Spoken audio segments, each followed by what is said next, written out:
From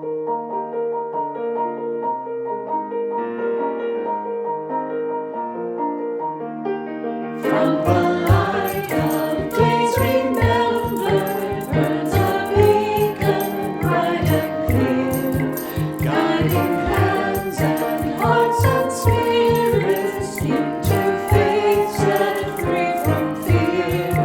When the fire of commitment sets our mind and soul ablaze, when our hunger and our passion call us on our way, when we live with deep assurance of the flame that burns within, then our promise finds fulfillment and our future can begin.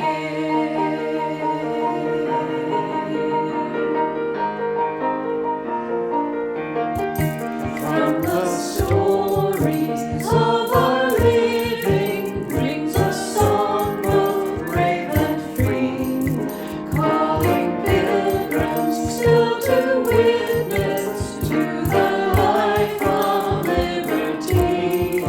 When the fire of commitment sets our mind and soul ablaze, when our hunger and our passion need to call us on our way, when we live with deep assurance of the flame that burns within, then our promise finds fulfillment and our future can begin.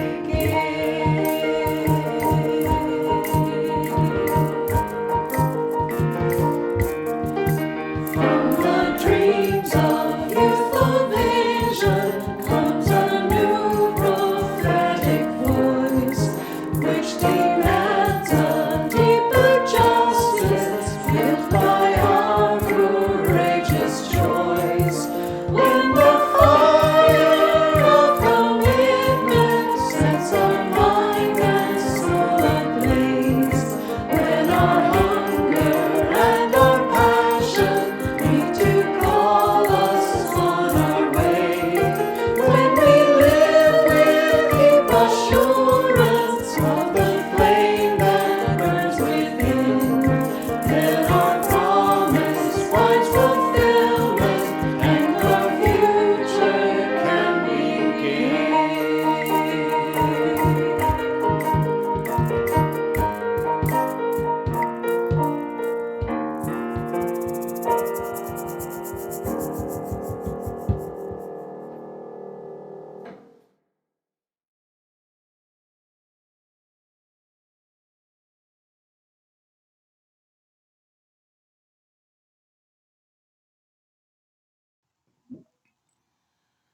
Welcome all of you on this January 31st, 2021 to the 47th virtual service of the Unitarian Universalist Fellowship in Waynesboro, Virginia. The topic today is the common good. I am Diane Gannier, and as welcomer, I am going to address a little slice of the common good. If you and I have been working on a job for which we have the necessary qualifications, and we're doing a really good job, I think we would agree that we have contributed to the common good, presuming that the purpose of the work is good.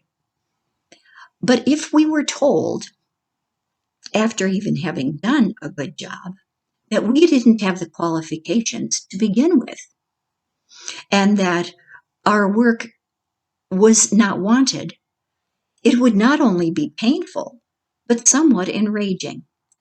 And it would, worst of all, deprive the common of our good. This last January 25th, it took President Biden to reinstate the order that all qualified Americans be allowed to serve in the military uniform, and that gender identity should not be a bar to serving and dying for one's country. In 2016, this was an executive order, in conjunction with the Secretary of Defense. In 2018, it was supported by public testimonies of the heads of every military branch and a group of former surgeon generals who had served under both Republican and Democratic presidents. The general statement was that there was no significant impact on transgender service in the service, and it made no difference in terms of operative effectiveness or in unit cohesion. It was also consistent with the military values of feeling that diversity gives strength. So, why was this reinstatement necessary? And was it necessary? I think it was because we are a big country of human animals and we are all learning at different rates. In our hymnal, Mark Morrison Reed states the importance of having a large group of people, a large group of groups whose views are all encompassing and put together in order to have an adequate vision of what's really going on. He also sees that one person alone struggling to find the truth and be strong is not nearly as effective as strength in a group when people have agreed. And so it's important to have a statement that represents the group. It was along these lines in 2004 that our UU Fellowship educated itself, and we got together and formally voted to welcome all LGBTQ persons to our participation in the services and to leadership in our organization. So now, in looking at the common good, let us be reminded of the breadth of our shared vision and how lucky we are to have it. And let us rejoice and have our strength renewed.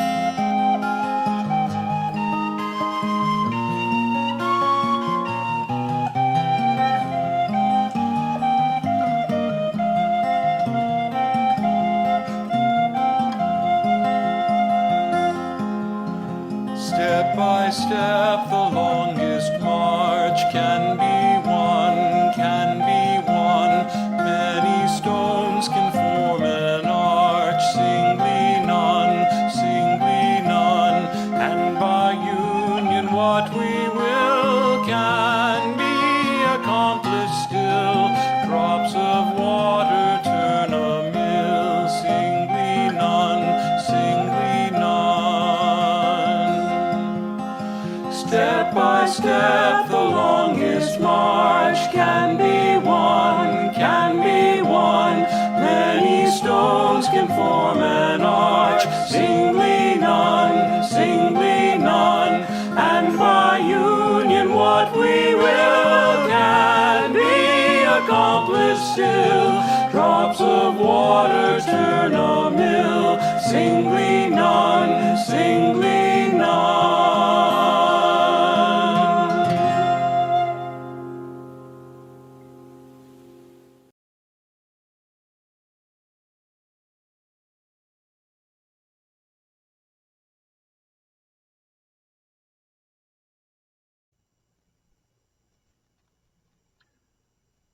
Our words of prayer today are by D. Scott Cooper. We pause here in order to imagine not one path, but many. We imagine a path forward for those who cannot imagine any path forward because of poor health, financial hardship, family crises, and other roadblocks we cannot begin to understand or imagine. We struggle to imagine a path forward for those who are forced to leave a homeland against their will, and for those unable to leave a war-torn homeland despite their lives being in danger. We imagine a path forward for those who leave their homes to make a better life for their families elsewhere. May we be a welcoming presence along that path toward hope. We come together virtually when we must, in person when we can, and in spirit always, to imagine a path forward for those of us despairing because we do not seem to know our country nor our neighbors, despite the fact that we have not moved at all. May we be the good we are hoping to find as we travel side by side down the path toward hope. We imagine a path forward for those who feel lonely. May we support each other as we walk that path toward community. Truly, we know as we imagine these ways forward and take one another's hands, the paths will lead to hope, the roads will lead to beloved community, and the arc will bend toward justice because we have dared to travel with love in our hearts.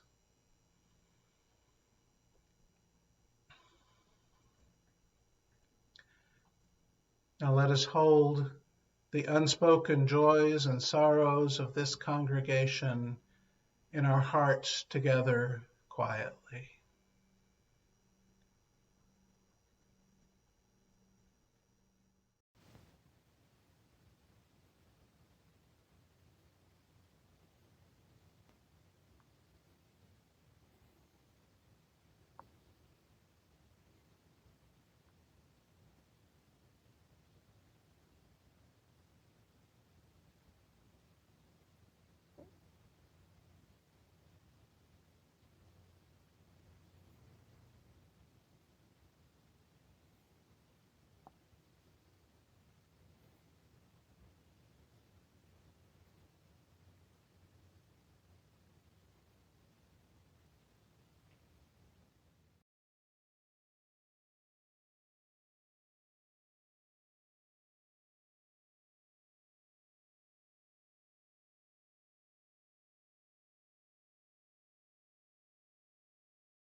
For all that is our life, we sing our thanks and praise. For all life is a gift, which we are called to use to build the common good and make our own days glad.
Connection as Resistance by Erica A. Hewitt.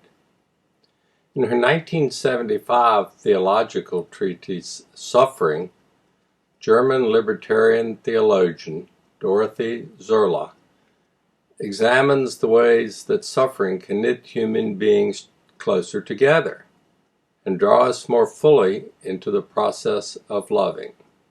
She uses the term apatheia, the inability to suffer, to describe the condition in which people become so dominated by the goal of avoiding suffering that it becomes a goal to avoid human relationships and contacts altogether. Isolation and apathy are forms of powerlessness. Both destroy, in Zurla's words, we are more destroyed most thoroughly by that affliction that robs us of any possibility of loving any longer. The capacity we need the most is the capacity to keep on loving. If pain and suffering tempt us to become isolated and apathetic, Zurla argues we must instead give voice to our suffering by creating a language of lament that might draw us into solidarity. The theology offered by Dorothee Zurla echoes that of her rough contemporary Hannah Arendt, who was a political theorist rather than a theologian.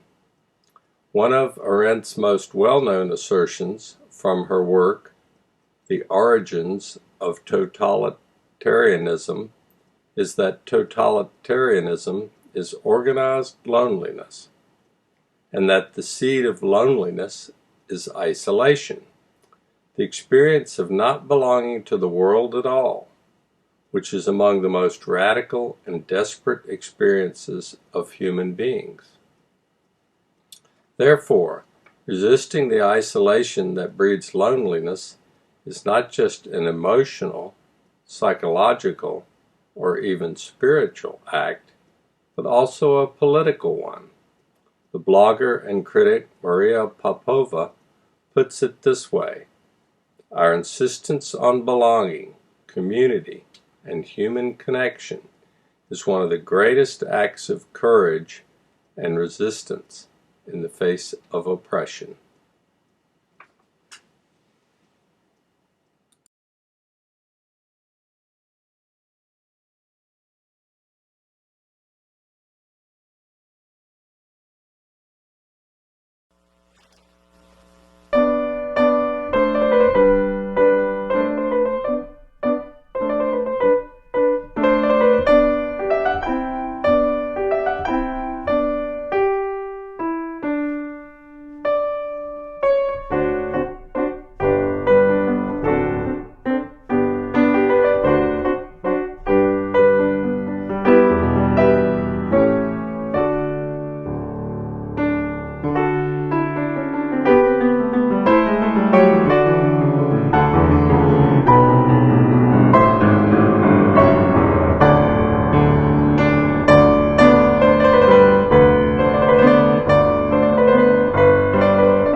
In the newest season of the science fiction series The Expanse, there is a scene in the aftermath of a terrorist attack that is designed to look initially like a natural disaster. Amos Burton, one of the main characters, and Clarissa Mao, a woman who played an important role earlier in his life, are in a forest. They are fleeing dangers of the chaos when they first come upon a lone man at a campfire whom they do not trust not to harm them.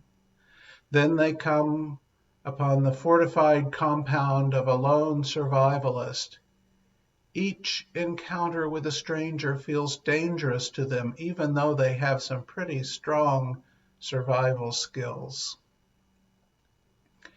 Amos says to Clarissa, "The thing about civilization is it keeps you civil. Get rid of one, you can't count on the other. People are tribal. The more settled things are, the bigger the tribes can be. The churn comes, and the tribe gets small again. Right now, you and I are a tribe of two." "That sounds better than one," Clarissa responds. A tribe of two is better than one. In the apocalyptic scenario of that episode of The Expanse, small tribes, tribes of two and even one, are trying to survive, each small tribe for itself, taking what they need, regardless of who gets harmed in the process. It is not just end-of-the-world behavior. It crops up in much less total disasters, in the wake of a hurricane or after a riot. Looting happens, even if the damage is local rather than global. And it seems only strict enforcement can stop it. It seems hardwired in groups, even when individuals are morally fastidious. Everybody for themselves in times of uncertainty and seasons of want is something we can expect even in globalized civilization that experiences far less average deprivation than was the case through most of human history. In this service, we sang the hymn "For All That Is Our Life," which begins and ends with this verse. For all that is our life, we sing our thanks and praise. For all life is a gift which we are called to use to build the common good and make our own days glad. To build the common good. What is that, the common good? In the verse of our hymn, it clearly refers contextually to some kind of moral obligation. The hymn sings thanks and praise for all life, which is then described as a gift that we are called to use for the common good. The common good implies an obligation, not a burden, but not something we choose for our own pleasure. We're all in this thing, this society, this approach to living in a shared world, whatever it is. We're in it together. The common good is both an ideal of a world where everyone has their physical, economic, relational security and dignity needs met, and the moral obligation to act in ways that would move us closer to that ideal. Dori Midnight, whose Queer Morning Blessings we have used in a couple of services, wrote a poem about washing our hands in the pandemic that includes these words. We are humans relearning to wash our hands. Washing our hands is an act of love. Washing our hands is an act of care. Washing our hands is an act that puts the hypervigilant body at ease. Washing our hands helps us return to ourselves by washing away what does not serve.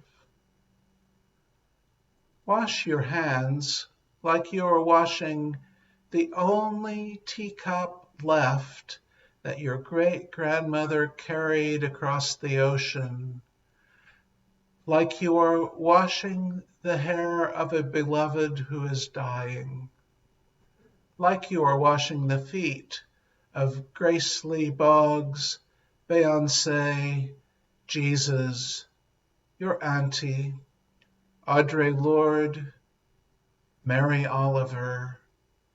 You get the picture.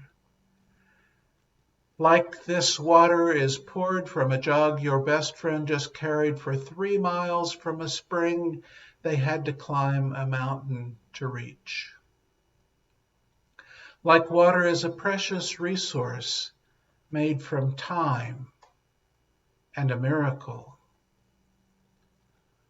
Wash your hands and cough into your elbow, they say. Rest more, stay home, drink water, have some soup, they say.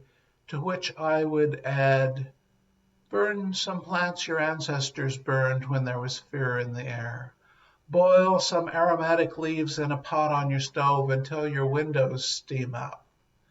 Open your windows. Eat a piece of garlic every day. Tie a clove around your neck.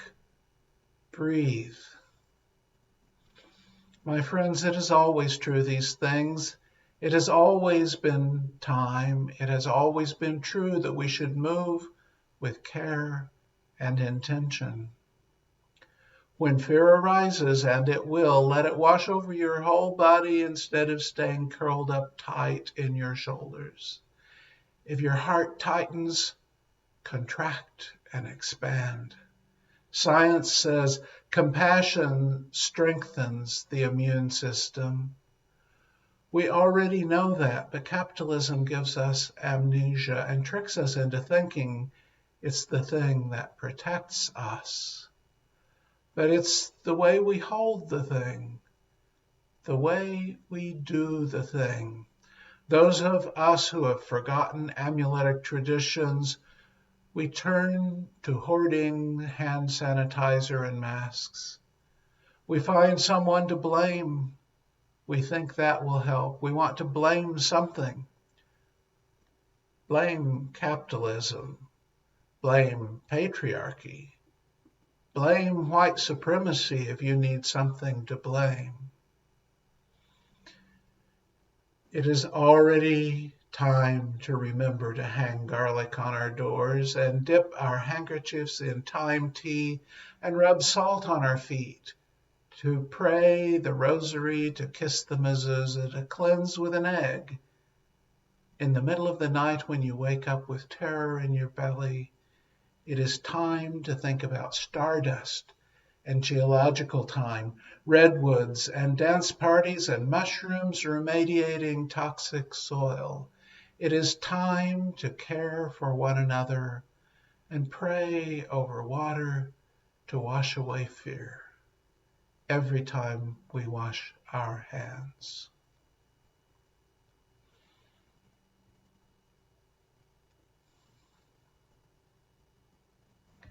Attention to the common good is what will see us through the challenges of our time.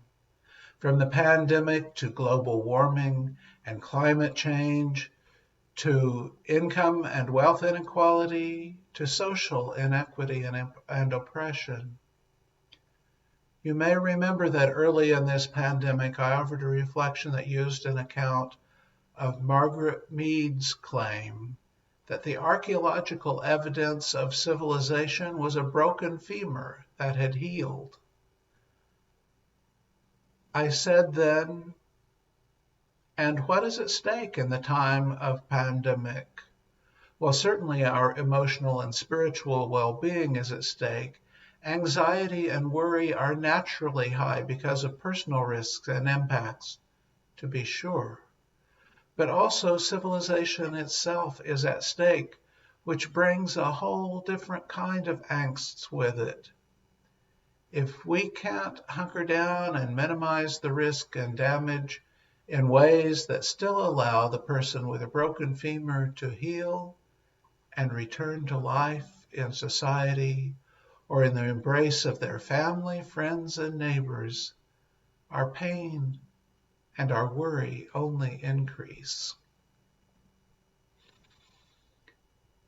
Building the common good is the only way out of diminishing tribe sizes, the only way into any of those symbolic ways of naming the future we hope for, whether it's heaven, the Messianic age, the world to come, any of those grand ideas that are pointers, not realities in themselves.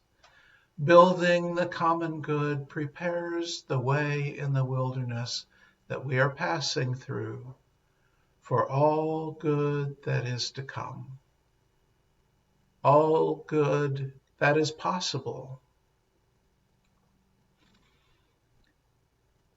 So I leave you with the realistic, harshly realistic, and yet hopeful words of the poet Maggie Smith as our benediction. Life is short, though I keep this from my children. Life is short, and I've shortened mine in 1,000 delicious, ill-advised ways. 1,000 deliciously ill-advised ways I'll keep from my children. The world is at least 50% terrible, and that's a conservative estimate, though I keep this from my children. For every bird, there's a stone thrown at a bird. For every loved child, a child broken, bagged, sunk in a lake. Life is short, and the world is at least half terrible. For every kind stranger, there is one who would break you, though I keep this from my children. I'm trying to sell them the world. Any decent realtor walking you through a real shithole chirps on about beautiful bones. This place could be beautiful, right? You could make this place beautiful. Let us make this place beautiful. Amen, and blessed be.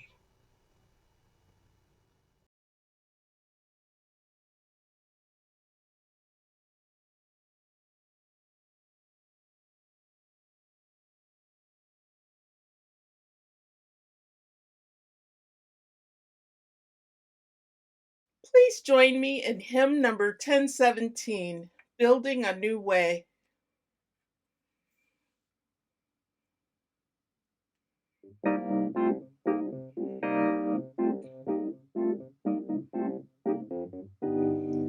We are building a new way. We are building a new way. We are building a new way, feeling stronger every day. We are building a new way. We are working to be free. We are working to be free. We are working to be free, free from hate and jealousy. We are working to be free.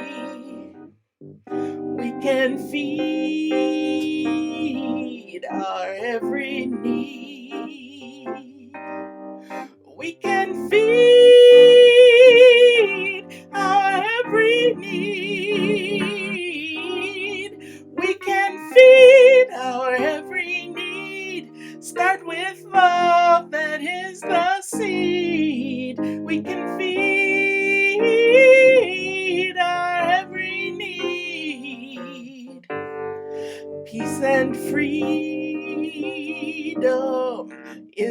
cry. Peace and freedom is our cry. Peace and freedom is our cry. Without these, our world will die. Peace and freedom is our